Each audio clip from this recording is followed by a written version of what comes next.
Hey everyone, this week we're going back to basics and we're teaching you how to sell on eBay from start to finish. Let's get right into it. So, one of the very first things you're going to do is go to ebay.com and we're going to create an account by going here to the top left where it says sign in. There should be an option to create a new account. I'm going to provide an example here. The first thing you're going to need is an email account. You can either create your own specific email for this or use your personal email.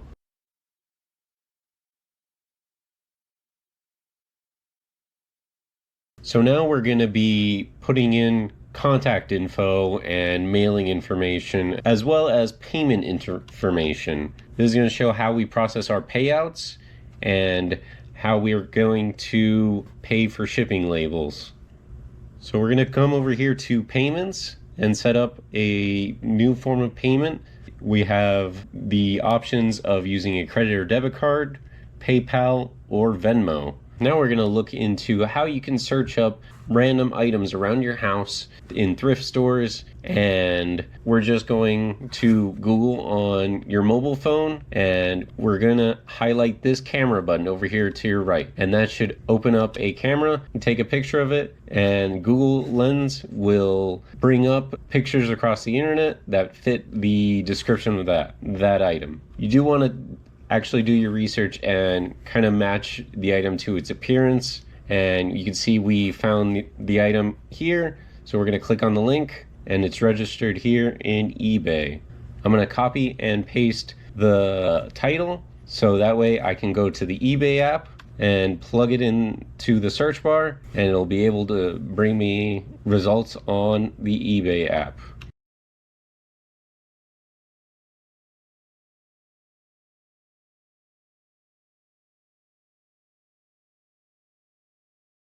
The other option is on the eBay app, where you'll see next to the search bar a tiny little camera icon. You just give that a quick click and point and shoot at your item and it'll bring up eBay results.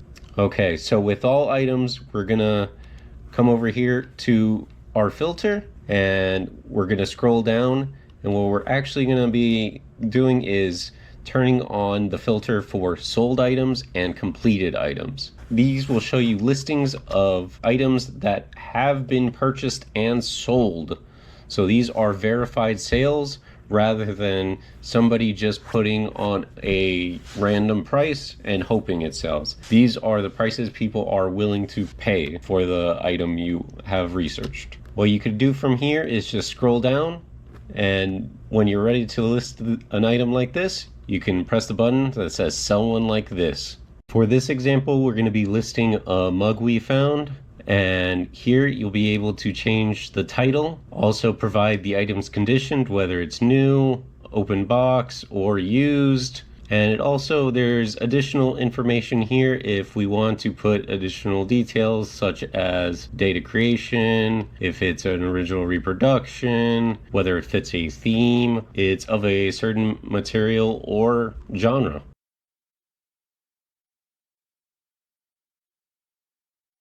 We're also going to be able to write a description. Here is where you can put any policies or any faults you see with the item.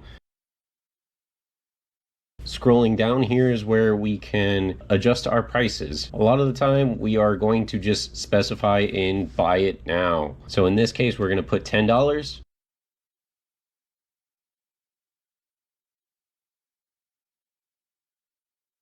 And we're going to allow offers. Depending on how you want to do your listing, you might want to schedule it for a day in advance, 2 days in advance. What Brittany and I do is we schedule 5 listings a day. You actually benefit from eBay's algorithm doing something like that, as it shows you as a more active seller and it puts your listings closer to the top. You can also put a quantity to the number of items you have. Let's say you have 4 of the same pair of jeans, or 4 of the same t-shirts, or 4 of the same cups. Picking a shipping provider. A lot of times this will be pre-generated from the item we are selling similar as, but our go-to shipping provider is USPS Ground Advantage. It is usually going to be the cheapest option. There are several different shipping options offering free shipping, calculated shipping, or the buyer paying a flat shipping rate. For now, we are going to have the buyer pay a calculated shipping based on the weight and dimensions of our product.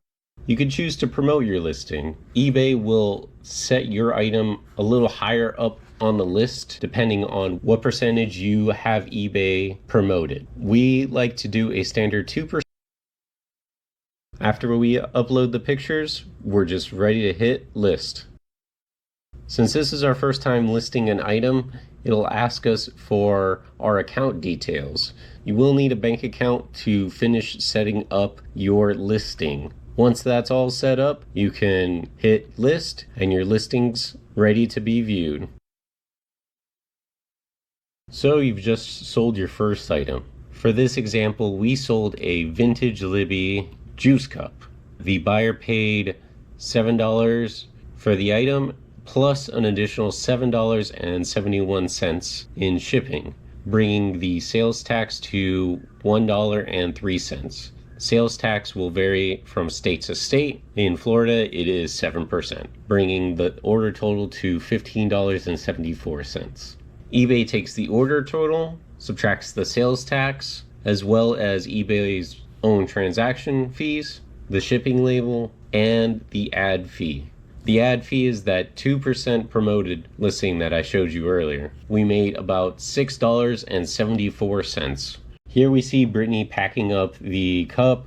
We like to make sure it's nice and stable.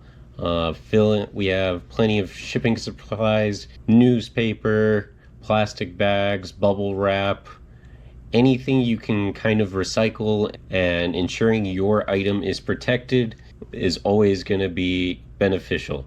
If you put your item in the box and it feels like it's moving around, chances are you need to stuff it with a little bit more paper. Brittany and I like to add a cute little card that has a QR code to our shop on it. This is just so our buyers have a direct link to our eBay store. You could use all sorts of recycled shipping supplies. We use recycled Amazon boxes. After it's all nice and packed, we make sure to weigh the package, take measurements of the dimensions of the package. Once we've got our dimensions and we've printed our shipping label, we just put that shipping label right on top and it's ready to go. Congratulations on shipping out your first item. We really hope you guys enjoyed this video, and if you liked it and want more educational videos like this in the future, be sure to like, subscribe, and comment. All of our links to our social medias are in the description below. So, we'll see you next time.